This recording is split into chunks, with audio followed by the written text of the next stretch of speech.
сэдв бол коррупц авилгал юм уу? Авилга юм уу? Манайхан буруу орчуулж байгаа. Уг нь бол ялцсан. Авилга гэдэг бол яг тэр юм өгж байгаа үйлдэл юм л та. Зөвхөн тэр яг мөнгө өгж байгаа гэх. Эсвэл одоо хахуул тийм. Авилга хахуул гэдэг. Хахуул гэдэг нь өгж байгаа амтлаг авилга гэдэг нь авч байгаа. Коррупц болохоор зэрэг хамаагүй өөргөн утгаар хэрэг тогтолцооны ялцралтай одоо ингээд бүх юм болохоо байлаа шударга үнээр явах болов гэж байна. Тэгээ манай Монголын өнөөдрийн нийгмийн нэг хамгийн том одоо хорц асуудал бол энэ авилгын асуудал. Тэр олон улсын байгууллагын тогтоос хийсэн судалгаагаар бол Монгол 190 орны дунд явуулсан судалгаагаар манай улс нэг 72 дугаар байранд явж байгаа жишээтэй. Тэгээд энэ бол эдийн засгийн хөгжөлд бол онцгойгоор нөлөөлөх хүчин зүйлтэй. Энэ дээр бол одоо маргаадах юм байна. Гэтэ хамгийн гол нь бидний коррупцийн шалтгааныхын талаар нь яг тэр ялцралыг бий болгож байгаа тэр нийгмийн улс төрийн шалтгааныхын талаар ярилцах шаардлагатай байна. Гэхдээ яг зөвхөн одоогийн тухай бол одоо амтаа болгонд ярьж байгаа л да. Тэгээд жоохон яаж хийх гээд байгаа ямар арга зам байдаг тухай бол бас нэг санаа оноо хэлтгэлийн гадна дотноос гэнт авцраа семинар зөвлөгөөн зохион байгуулалт мөн ч юм хийж л байгаа юм. Тэгвэл бол энэ сэдв улам өргөжөөд байна уу гэхээс биш нэг тийм хомигдож байгаа юм бол харагдахгүй. Зүгээр л зарим нэгэн судалгаа харж байхад одоо нэг манай Санкт Марлын судалгаануудын дүн ингээд айгүй олон жилийн судалгааг ингээд давтамжинд хараад байх тэр юу харагдаж байна вэ гэхээр бол авилгалын тэр нэг секторууд нь ингээд шилжиж байгаа. Ерөнхийдөө шилжээл байгаа. Анх одоо 1990 оны үед бол баг тэр нэр томьёо баг байгаагүй шүү дээ. Тэгэл 90 оны дундаас ихсэл 2000 оноос ихтэл энэ бол ерөнхийдөө бол айгүй өвчтэй гарч ирэл. За хамгийн их өртөж байсан цагдаагийнхан өртөж байсан, шүүгийнхэн өртөж байсан, прокурор марж байсан. За гайлийнхан бол бүр одоо бүр сонгодог жишээ тэр чигээр авилгалчид ингээд байсан. Татварынхан бол бүр гайхамшигтай авилгалчид байсан. Энэ төргэж явжсэн. Сүүлийн үед юу орж ирсэн бэ гэхээр тэрний өмнө ч бас нэг багш юм нэг юмнууд байсан. Сүүлийн үед юу орж ирсэн бэ гэхээр бол дээд тушаалын албан тушаалтнууд одоо улсын их хурл засгийн газар бол тэр чигээр авилгал болж хувирсан тийм ээ. Тэгтэл бас нэг сони юм нь бол юу вэ гэхээр одоо хамгийн сүүлийн судалгаанд 2 жил дараалал ороод ирчихсэн байгаа зүйл. Улс төрийн намууд өөрсдөө авилгалдаг. Тэр маш том их хүс. Улс төрийн намууд өөрсдөө авилгалдаг. Үр хамгаалсан зохион байгуулагч хүнийг ажилд одоо албан тушаалд дамжихтаа улс төрийн намч нь авилгал авдаг болчихсон. За тэр улс төрийн намаараа дамжил санхүүжилттэй нөгөө сонгуул Монгол элдв янзын мөнгөийг босгох тэрүүн дээр бас авилгал авдаг болчихсон. Ингэж явж байгаа. Тэгэхээр зөвхөн ерөнхий динамик хандлага нь юу харж байгаа гэхээр бол тэр нэг авилгал гэдгийнхэн сар бүрийн хэмжээ нь бол тэгээд эрх мэдэл албан тушаалын юмаа дагаад айгүй өндөр болоод байгаа. Зүгээр жижиг авилгал гэж одоо PT corruption гэж ярьдаг л дээ. Жижиг хэмжээний авилгал, ахуйн төвшингийн авилгал гэж ярьдаг. Тэр бол ерөнхийдөө эрс багасч байгаа юм байна лээ. Яг гоо жишээлбэл замын цагдаагийн торгуулийн мөнгө. Тийм замын цагдаач одоо эсвэл одоо тэр нөгөө сургууль цэцэрлэгтэй багш нар нэг жижиг тэр юмнууд бол ерөнхийдөө багасаа тэр чинь бас нэг нийгэм яриад ингээд явахтар бол тэр чинь бас нэг шийдэж болд юм байна гэдэг жишээ гарч иж байгаа. Тэр дээр байгаа авилгыг одоо жоохон том гэдэг асуудал бол хэвээр л байна л та. Тэгэхээр энэ дээр байгаа энэ том авилгатай тэмцэхэд хамгийн гол механизм бол энэ шударга үннийг тогтоодог зөв тогтолцсон. Өөрөөр хэлбэл одоо манайхны одоо нэг шүүх прокурор цагдаа гэж яригад заримдаа хүчний байгууллага энэ гэж андуурсан нэрлээд байдаг. Тийм бол хууль сахиулах тийм ээ шударга үннийг тогтоох үүрэгтэй байгуулалт ялангуяа шүүх. Яг зүгээр тэд нар чинь нэг юм ганцхан өдөр болж юм ингээд нэг өргөлжилж явсаар байгаа үедээ хөрсөн.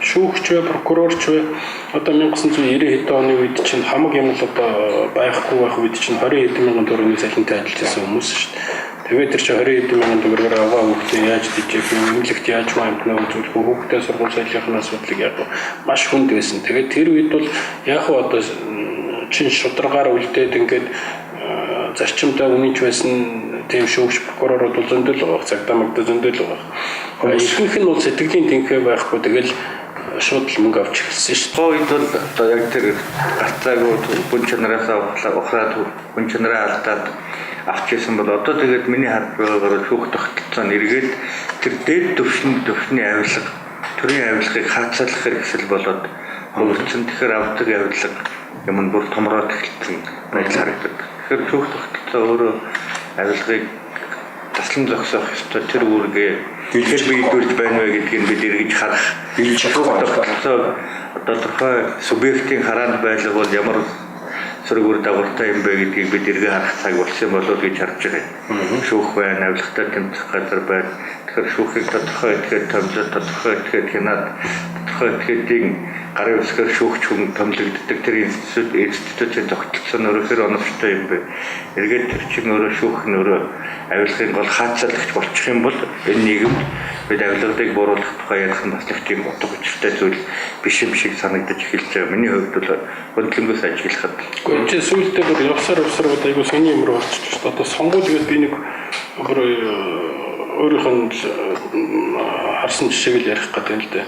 Сонгуул ихтер чи би одоо нэг хэсэг хүнтэй очиод уулзаал за би нэг ийм учиртай ийм учраас ингэж дэвшиж байгаа энийг ингэх хэрэгтэй ингээд уулзаал нүүр учраас яриад тайлбарлаад явах хэрэгтэй гэж ингэж л одоо сайхан болтол ойлгож явсан л да. Бодож явсан. Тий бодож явсан. Тэгж явсан. Тэгээд бас болтгүй л байсан. Тэгсэн чинь нэг хүн хажууд явж энэ ямар сони юм бэ? Сонгуул ингэж явдаг болчихсон юм байна. Гүчтэй яаж явдаг гэсэн чинь тийм биш шүү дээ амраахаа ч одоо сүлжээ шүү дээ. Зүгээр сүлжээ тэгэл болоо шүү та юу яриад байгаа тэр ухаантай над таны хин эрэхтэй хин тоодын хин мэдчихээн.